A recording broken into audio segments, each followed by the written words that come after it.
حضرت بلال حبشی رضی اللہ تعالیٰ عنہ کے ذمہ تھا نبی پاک علیہ السلام کے مہمانوں کی دیکھ بھال. اور یہ دیکھیں کتنی بڑی سعادت ہے، حضور نے سارے معاملات کی کنجیاں ہی سیدنا بلال حبشی کو عطا فرمائیں رضی اللہ تعالیٰ عنہ. حضرت بلال کو پتا تھا پیسہ کہاں سے آنا ہے، کہاں لگانا ہے، کیا کرنا ہے.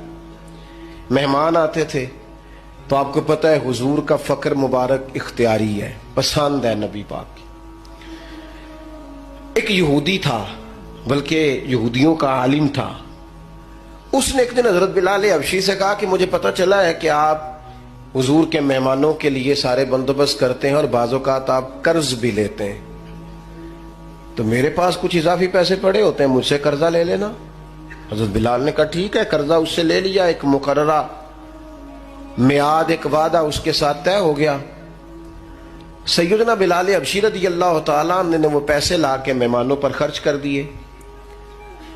ابھی اس وعدے میں نہ پیسے لوٹانے میں کچھ دن باقی تھے.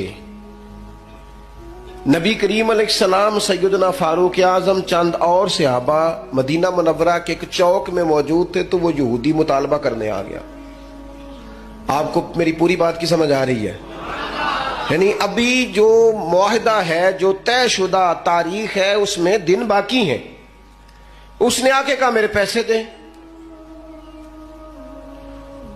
تو نبی پاک علیہ السلام نے فرمایا ابھی تو وعدے میں وقت باقی ہے. اس نے معاذ اللہ سخت باتیں کرنی شروع کر دی، سخت. اب آپ کے پاس دلیل بھی ہو، آپ سچے بھی ہوں، وعدے میں ٹائم بھی ہو، تو کسی کی سخت بات سنی جاتی ہے. اور جہاں بھائی وعدہ آئے گا تو دیکھی جائے گی تیری اتنی ضرورت. اب جب اس نے سخت بات کی تو سیدنا عمر فاروق نے تلوار پہ ہاتھ رکھا. حضرت عمر ہے نا، شیر ہے نا اللہ رسول کے، ہاتھ رکھا تلوار پر. تو نبی پاک علیہ السلام نے فرمایا عمر جلدی نہ کر. بڑی بردباری سے، حلیمی سے، اطمینان سے، سکون سے. حضور فرمانے لگے عمر اس نے پیسے لینے ہیں، وہ مطالبہ کر سکتا ہے، تمہیں چاہیے تھا کہ تم اسے کہتے ذرا نرمی کر، مجھے کہتے پیسے ادا کر دے. حضور فرمانے لگے اب اس طرح کرو، اس کے ساتھ جاؤ، فلاں جگہ کھجوریں پڑی ہیں، جتنا اس کا قرض ہے اتنی کھجوریں تول کے دے دو، اور یہ جو تم نے تلوار پہ ہاتھ رکھا ہے نا، اسے ڈرایا ہے، تھوڑی کھجوریں زیادہ بھی دے دینا. آپ کا بردبار ہونا، حلیم الطبع ہونا، مزاج میں ٹھہراؤ ہونا، سکون ہونا، یہ بڑا بندے کو نا وزادار بنا دیتا ہے. آپ ہر شخص کے لیول پہ اتر کر جھگڑا نہ کریں. میں نے دیکھا ہے سیانا بیانا آدمی بچوں کے ساتھ بحث کر رہے ہیں، سمجھدار آدمی ہو کے ایک نادان سے گفتگو کر رہا ہے. میں نے شاید پہلے بھی آپ سے کہا تھا کہ میرا ایک فتویٰ ہے، اس سے اختلاف بھی کیا جا سکتا ہے. میرا فتویٰ یہ ہے کہ میاں بیوی کے جھگڑے میں اکثر قصور میاں صاحب کا ہوتا ہے. ہو گئے ہونا ناراض، لگ پہ ہونا کورن. ہاں میں نے پتا سی یہ جتنے ہی فتویٰ دیتے اتنے ہی حال ہویا کہ میاں بیوی کے جھگڑے میں نا زیادہ تر غلطی میاں صاحب کی ہوتی ہے. کیوں بھلا؟ اس لیے کہ عورت بیچاری کی عقل ناقص ہے، اس کی عادی ہے، وہ پورا سوچنا بھی چاہے تو شعوری طاقت اتنی بلند نہیں. تو میاں صاحب کی تو پوری ہے نا، تو پھر جھگڑا ختم کس نے کرنا تھا؟ تو جی میاں صاحب آکن تینوں آج ٹھیک کر کے ہی چھڑ رہے، تو یہ تو غلط بات ہے نا بھائی.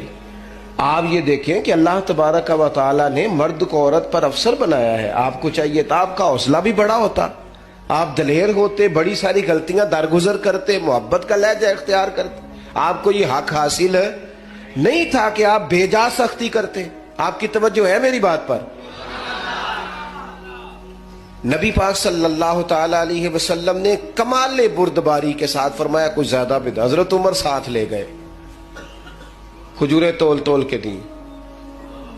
حضرت عمر کہتے ہیں اب حضور کا حکم تھا تھوڑی زیادہ بھی دی، لیکن وہ سیدنا عمر کے مزاج میں جلال تھا. فرماتے ہیں وہ مجھے کہنے لگا عمر ایک بات کرنی تھی.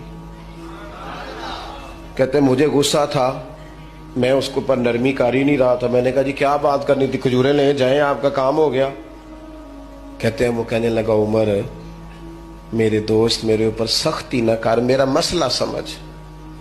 میں نے کہا وہ کیا؟ کہنے لگا میں یہودیوں کا عالم ہوں، تورات جانتا ہوں. میں نے نا تورات میں آخری نبی اللہ کے محبوب علیہ السلام کی جتنی شانیں پڑھی تھی نا وہ ساری رسول پاک میں موجود ہے. ایک شان میں نے یہ حضور کی پڑھی تھی کہ وہ بڑے حلیم ہوں گے, بڑے بردبار ہوں گے, ان کے مزاج میں کمال حوصلہ ہوگا, اور جتنا جتنا کوئی جہالت کرتا جائے گا محبوب کی بردباری اتنی بڑھتی جائے گی. عمر میں نے جان بوجھ کے قرضہ دیا تھا, باقی ساری شانیں دیکھنی تھی یہ میں دیکھنا چاہتا تھا. میں نے قرضہ بھی جان بوجھ کے دیا, وقت سے پہلے بھی جان بوجھ کے آیا, سخت باتیں بھی معاذ اللہ کی, لیکن جب رسول پاک صلی اللہ علیہ وسلم کی بردباری, حوصلہ اور وفاداری دیکھی تو عمر اب تو مہربانی کرنا مجھے لے چلنا, لے چلنا مجھے, نبی پاک سے معافی بھی لے کے دے دے اور رسول پاک کا کلمہ بھی پڑھوا دے.